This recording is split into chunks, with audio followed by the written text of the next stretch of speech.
Hey friends, it's Miss Nikki, and I'm back with my friend Joe again, and welcome back to First Kids. We are so excited that you are here. We are continuing with our cereal series. Series on cereal. I'm gonna do that every time. And today, what's our cereal for today, Joe? Lucky Charms. Lucky Charms. They're magically delicious. They are magically delicious, and this is one of Joe's favorite cereals. Is that right? Mm-hmm. He loves Lucky Charms. He loves Cocoa Puffs, but he also loves Lucky Charms are my favorite. Lucky Charms. So I have some questions for you today. Joe, are you ready for these? Mm-hmm. I'm going to give you a little quiz, and your answer is either going to be good luck or bad luck.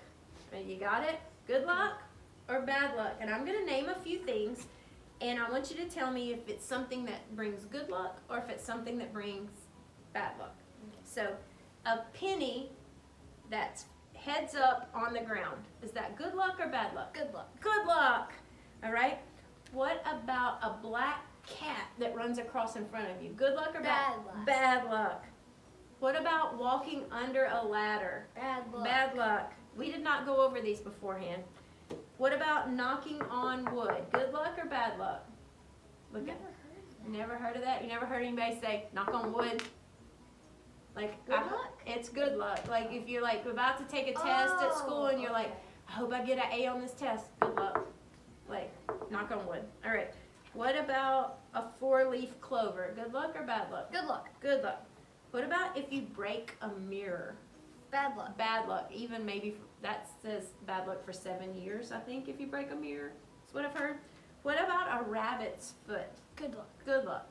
So I knew that one. You knew that one? Very good. So Lucky Charms gets its name from all the different items, the different little pieces of cereal in there, because each one has a different shape, and they're all supposed to represent something that brings good luck. So some of them are hearts. What's a shape that's in a Lucky Charm? You know?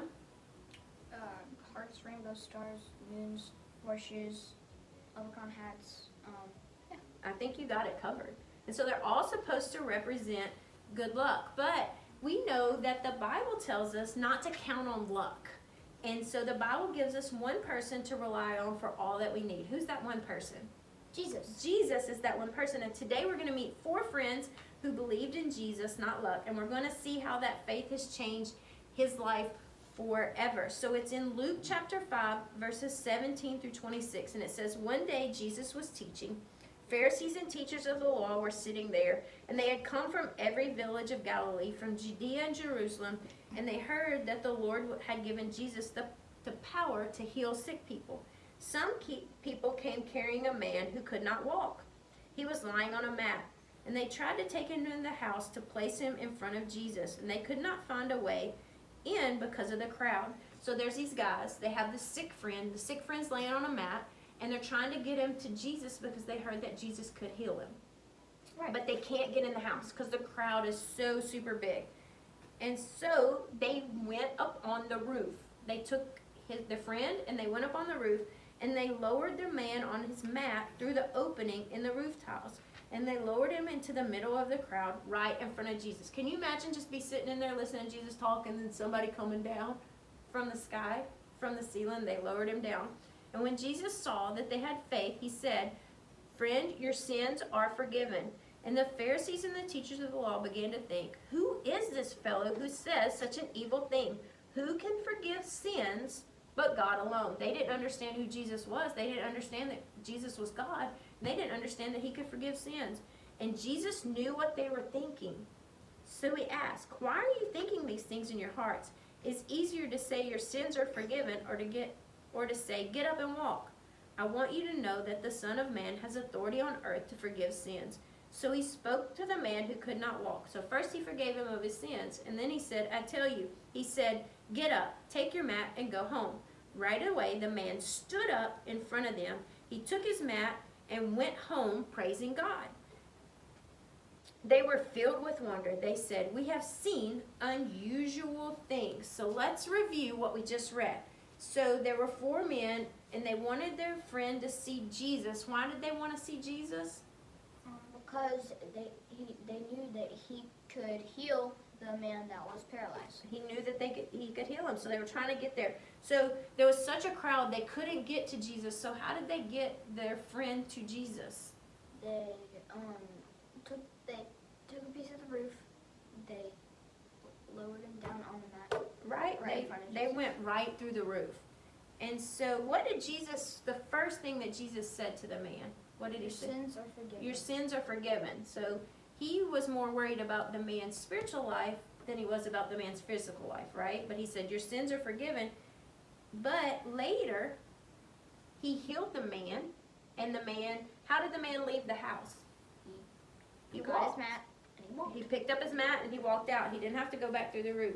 And so when we're having a bad day or we need things to turn around in our life or we have something going on, what should we do? Who should we go to? Jesus. We should go straight to Jesus. You are exactly right. So the 4 men did the right thing. They didn't rely on luck to help the man. They took him straight to Jesus. And they were determined to reach Jesus. They were so determined, they took him up on a roof, on a mat, tore out the roof, and dropped the man down into right in front of Jesus. To be honest, with luck, I would, like, if there's a ladder in my way, I would probably still walk under it. You would still walk under it? Yeah. You wouldn't think about good luck or bad luck? Nope. No. Sometimes I do. The other day, a black cat ran out in front of me, and I, crossed my window, and my daughter was like, what are you doing? And I was like, that's what you're supposed to do when a black cat runs out in front of you. And Close so, the window, what do you mean? that's what you're supposed to do, exit out. Oh. On your, I don't know. That's just what I was taught when I was little. So sometimes I'll still do those silly things, but really, who should we depend on? Jesus. We should depend on Jesus, like these 4 guys did with their friend. It's fun to joke around with it, but Yeah, if there's no harm in picking a 4-leaf clover, right? No. No, there's no harm in that, but we shouldn't put our trust in that. We should only put our trust In Jesus. in Jesus, and we need to place our hope in Jesus, not luck, like the things represented in Lucky Charms, but only in Jesus. So thanks, friends, for joining us today, and we hope that you will put your hope in Jesus as well. Bye, friends. Bye.